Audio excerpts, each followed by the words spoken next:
the News Channel 5 network, this is Inside Politics. Hello everyone, I'm News Channel 5's political analyst Pat Nolan. Welcome to Inside Politics. It's August, and as usual, Congress is in recess, and Washington's pretty dead right now up there right at this point. That means we get to visit also with our our local representatives while they're back here in the districts. That includes Nashville Democratic Congressman Jim Cooper. He's our guest on Inside Politics. Congressman, it's quiet in Washington right now, but September is going to be a pretty tough month for you guys. You're right, Pat. September could be really climactic because we don't know whether the government will even remain in operation. Now, the latest CBS News poll shows that 86% of the people they surveyed don't think Congress has gotten anything done this year. They just think it's been, I guess that's about a 14% approval rating, and it might be less of that because some people might not have an opinion, but what's that all about? I mean, that sounds like it's completely fallen. But we've talked before about Congress having problems, but nothing probably this bad. Well, Pat, Republican in the White House, Republicans control the Supreme Court. You would think they would be able to get a lot done, but so far they haven't been able to find majorities to get things passed. Well, so this is kind of an amazing world where you have a civil war within the Republican Party. Now, the public may be further frustrated because the CBS poll also indicates that they all want the Congress to come back and deal with the health care issue. But I'm afraid the calendar is going to insist that you have to take care of the budget and you have to take care of the debt level, because both of those are in situations where if Congress doesn't act in the month of September, the government could shut down. You're exactly right. And that would be totally stupid. As Senator Alexander said, he was not elected to shut down the government. Any business should have continuous operations. You can have debates, and ideally we should have compromises, solve problems. And Lamar Alexander is actually very good at that. His health committee will be holding hearings on how to fix Obamacare, how to get our health system stronger, and that should be done. But the president has interfered. He told the crowd in Phoenix that he was willing to shut the government down just to get funding for his border wall.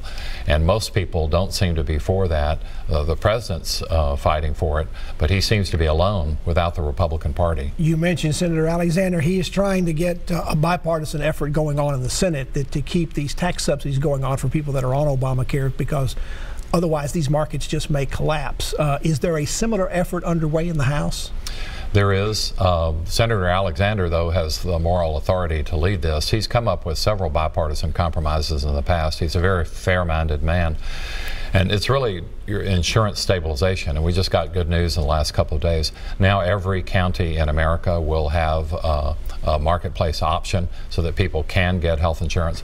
There had been some fear in some rural counties it might not be available, but now it'll be available in every county. Now, this effort by Senator Alexander has also been met by President Trump, and this didn't get nearly as much controversy as his comments about shutting down the government, but he has talked about impounding those funds so that those subsidies no longer continue to go out.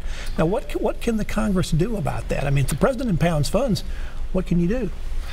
Well, fortunately, we have three branches of government, and Congress has at least equal authority. And every Republican in Congress knows that in their proposed health reform bill, they had insurance stabilization funds.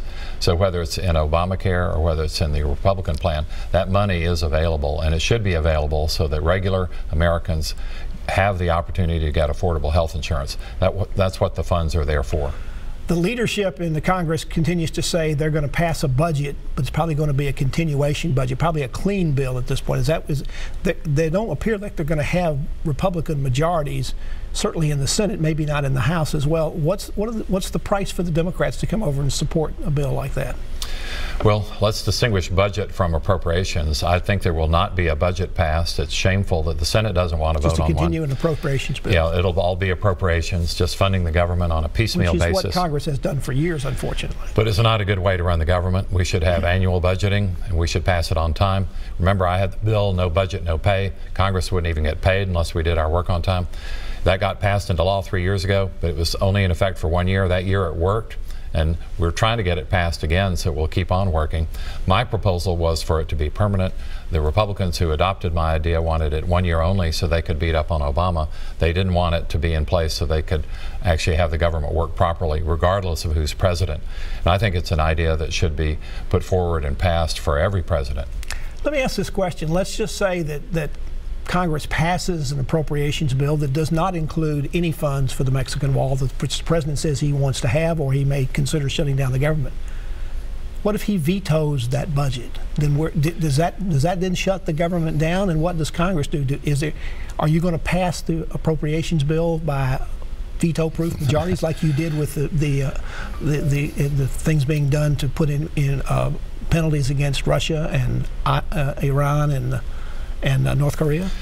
Well, for President Trump to veto a bill passed by a Republican Congress would be not only a self-inflicted wound, it might be political suicide, because that would be unheard of, to veto a bill passed really by his own party.